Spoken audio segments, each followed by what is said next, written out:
Hello, volunteers, and welcome to the Volunteer Training webinar, where we are going to discuss your role as a Butler County 4-H volunteer and the experiences that you can provide for the learners who are in your clubs and your communities. We're going to start today by looking at the Kansas 4-H Learning Pathway. So on your screen, you should see this blue, yellow, and green document.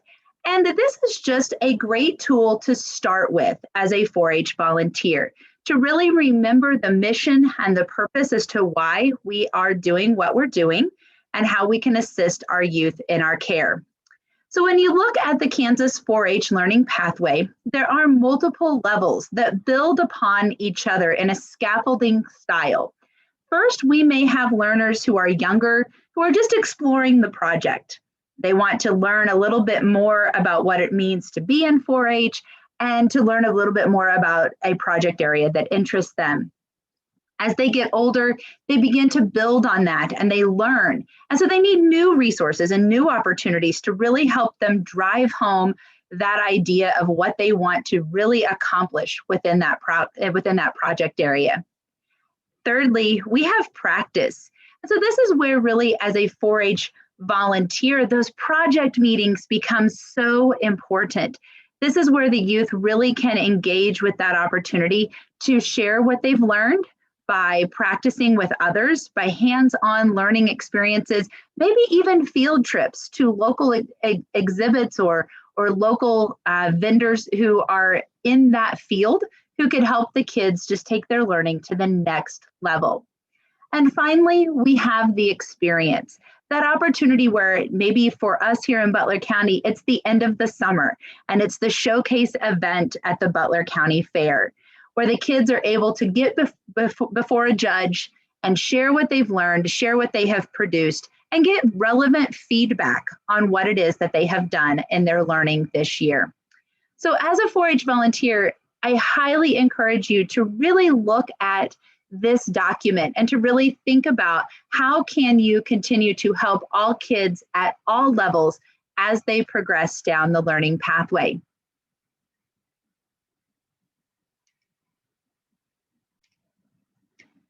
As a 4-H volunteer, part of what is required is to continue educating yourself on the best principles and the most recent tools in positive youth development. So when we are finished recording this and you are finished watching this webinar, I would ask that you go to your 4-H online profile and follow the instructions listed here. So you're going to go into your member list page, you're going to go to Volunteer Continuing Education, and you're going to click Register down here at this Volunteer Continuing Education button. As you scroll down through here, you will select yourself, and then you will go ahead and complete this quick survey about what you learned from our experience today.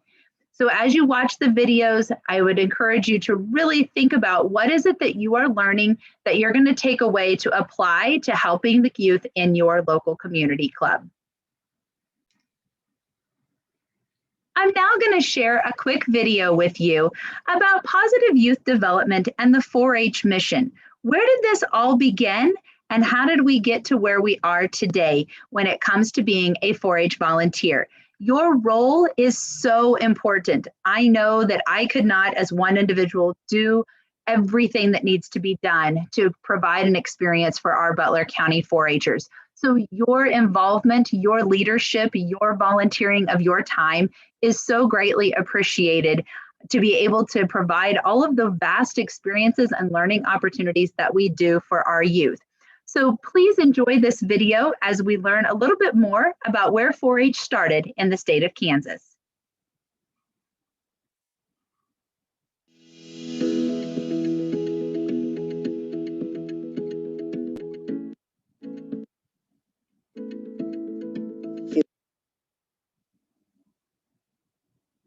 4-H is the youth development program of Kansas State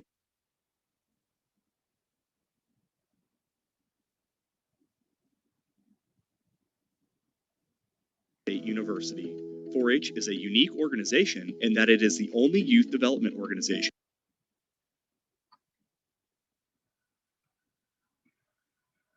with oversight and sponsorship by the federal government. The federal government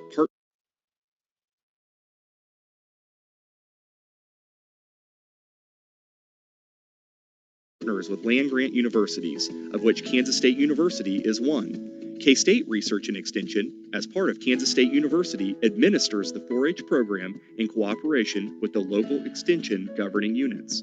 Head, heart, hands, and health are the 4 H's represented in 4-H, and they are the 4 values members work on through fun and engaging programs and activities. The 4-H Clover emblem is held in trust by the USDA, or the United States Department of Agriculture. The Clover emblem is protected by a congressional act on the same level as the presidential seal. The use of the 4-H name and Clover emblem is authorized in the local unit by a chartered 4-H club, in the state by the state 4-H leader, nationally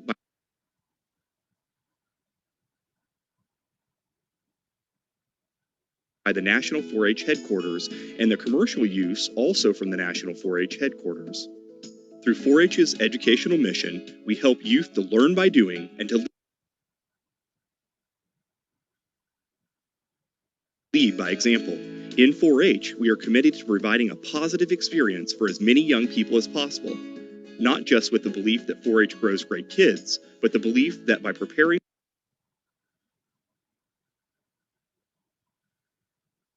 our youth for school, work, and life, that we are contributing to a vibrant economy for years to come.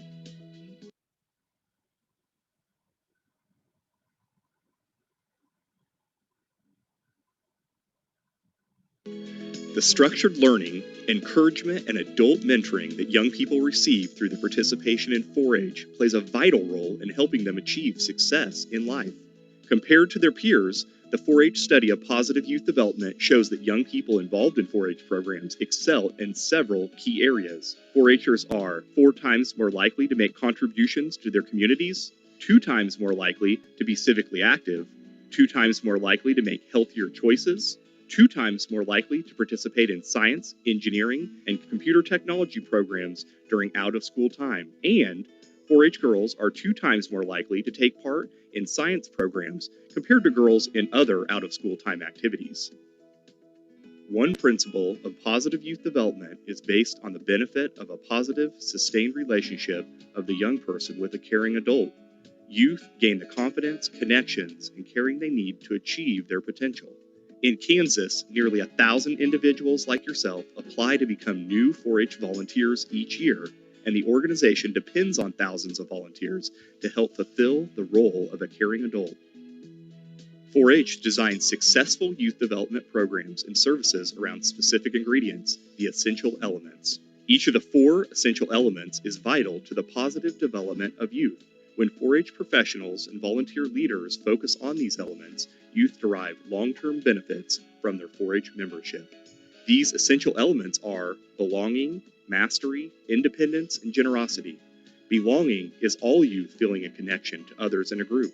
It is also helping youth feel safe, both physically and emotionally.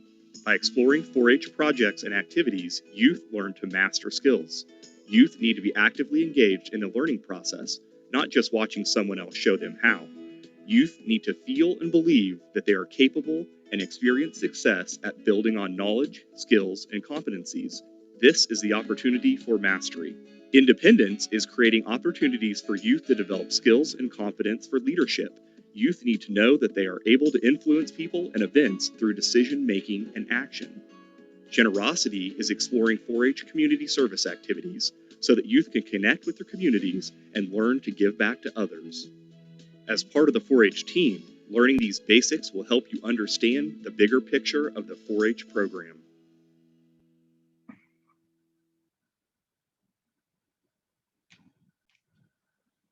So as you can see, there are so many elements that go into the 4-H learning experience.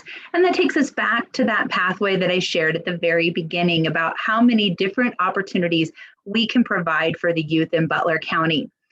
As a 4-H volunteer, you have gone through the process of registering on 4-H online, where you have input your information, your data, what club you're working with, what project areas you're interested in, and you've also signed the 4-H Volunteer Code of Conduct. I encourage you to review the 4-H Volunteer Code of Conduct and maybe even print it and put it in a 4-H folder or binder at your home. As a 4-H volunteer, you are trusted with people's most valuable assets, which are their children. So there are certain elements that we would really encourage everyone to uphold and to really think about. If this was my child, what experiences would I like them to have? So as you are working towards considering what you want to do with the youth this year, I know that this is a unique year. We still have some COVID protocols in place. We're learning about how to adapt and change our learning styles to meet the various needs of our community. But I just encourage you guys to continue to work on those project learning experiences. We have opportunities for you to lead at your local club level, but also to engage with youth across the county.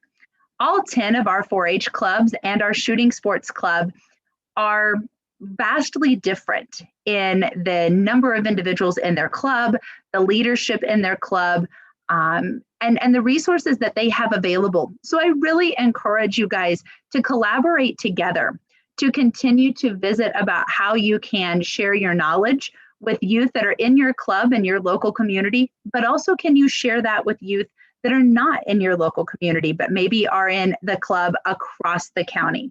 So I encourage you guys to continue to work with me as the local agent or with each other on ways that we can continue to have those experiences for our kids. The next video that we're going to share, that we're going to watch, is on the experiential learning experience and process. What does it mean to create a learning experience for youth that really allows them to explore that project area from their needs, from whether they are a first-year 4-H'er who's just getting their feet wet, to also still engaging with that 18-year-old who has created those mentorships and has created those relationships that has allowed them to thrive in that project area their whole career as a 4-H'er. And how do we continue to build on those building blocks of those basic essentials of positive youth development?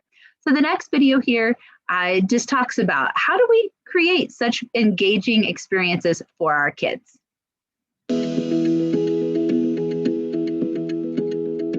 Learning by doing is one of the main reasons 4-H has been so widely recognized and respected in the field of informal education. It engages the learner, encouraging him or her to think more, work hard, and ultimately learn more thoroughly than the traditional teaching methods.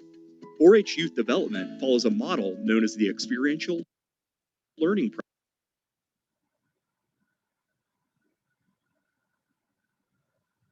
process.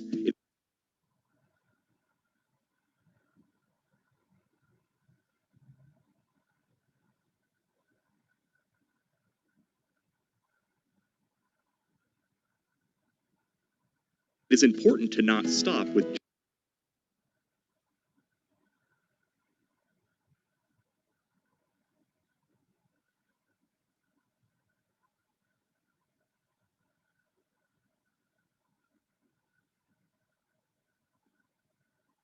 just the doing, but help youth reflect on what they did and help them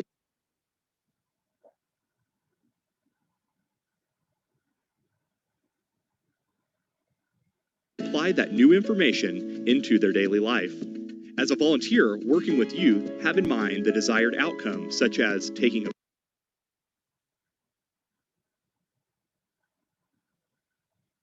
photo, reading a food label, identifying a rock, or pinning an insect. This desired outcome will guide the questions asked in the reflect and apply steps.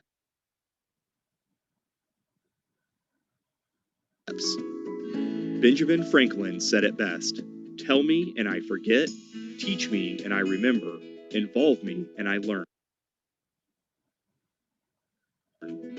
The experiential learning model is a 5-step process that helps turn activities into learning experiences. The long-term benefit of the experiential learning is to increase the learner's ability to use or apply what they have learned. To simplify the model, we will focus on incorporating the 5-step process into 3: do, reflect, and apply. Do. In this step, youth do an activity and share about the experience. Ask, What happened? Reflect. In this step, youth find the meaning in and the value of the experience by reflecting. They reflect about what they did, share reactions and observations, including what they learned. Ask, so what did I learn? Apply. In this step, youth begin to see how they can use what they have learned by improving a process, applying it to everyday life, or utilizing the knowledge gained sometime in the future. Ask, now what? Understanding this model will help you encourage the youth to think more and ultimately learn more by doing.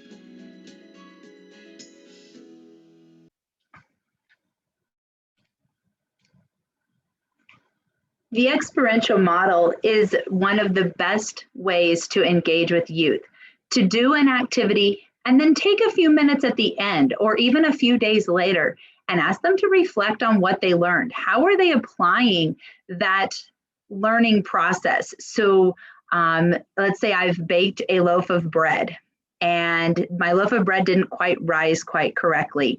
What did I learn about that? What am I going to try different next time? Am I going to try a metal versus a glass pan? Am I going to try a different temperature within my oven? Do I need to make sure that I'm using the correct ingredients? Maybe I have read labels incorrectly. So that's that opportunity for youth to continue to process what they're doing. And then on the last piece, do, reflect, and apply. The next time I make a loaf of bread, how am I going to use that information that I gathered differently? So I think it's very important. We're great at do. We involve the youth in experiences. We bring them to our homes or to a location where we work with a volunteer to learn whatever it is about the project we're after.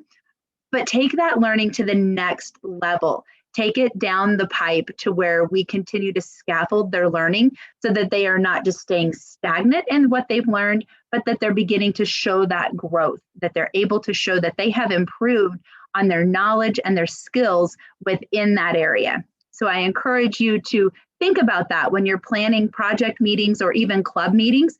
How can you constantly just gently push those kids to take their learning, take their experiences to the next level? The last little bit of our recording and of our lessons today is going to be some resources that I would love to connect you to. If you as a 4-H volunteer have not yet bookmarked kansas4h.org, I highly encourage you to do so. There are so many great resources hidden within these pages that you could spend hours just looking for different ways to encourage yourself and for your learners to learn more about their projects and to continue that growth model. Here on the resources page, you will find the Kansas 4-H Clover Classroom. This is a new resource that has been developed over the last year by 4-H agents across the state. And we've been working on trying to put together project challenges that project leaders could use to work with their youth, to engage with them on different activities that maybe are a little more unconventional, if you will, to engage with the kids. Here at the 4-H Library, you will find any resources about 4-H policy or other resources that we may have out there as far as handouts or literature that you can use. Down here, you will find some promotional resources and some things that you could use. As a club leader, you may need to know about using the 4-H Clover on promotional items such as yard signs or maybe even on your new club t-shirt. So all of those things are included in this area about how the best way to go about that is. And at any time, if you have questions, I'm a phone call or an email away. I'm always happy to help you guys. Because like I said, I can't be everywhere for all people, so I really do value everything that you guys do for our 4-H families. This here is also a great spot to go or to send youth to look. So underneath the projects tab, you have all of the different kind of big criteria or big project areas that we have in 4-H. And so if a youth clicks on that, and I'll just click here on Family and Consumer Sciences, and hopefully my screen continues to share. But if you scroll down, you will see the different project areas. And so if I click on clothing and textile and I scroll down, I can see that what are some age appropriate goals for youth in those areas? What should they be considering? What could I be talking about with them at a project meeting? What are some resources that are available? And we have these resources available here in the office in paper form. So if you have something that you are interested in sharing with the youth, I am happy to loan those books out to you. Our current policy is that we will loan those books out for 2 weeks at a time. So just contact me here at the office and I can have those books pulled and ready for you to swing by and pick them up.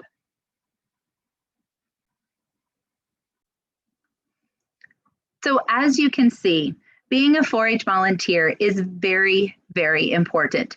We value the knowledge and the resources that you bring to the table to help our kids, because by your involvement in 4-H, our youth are having a much more valuable experience for themselves.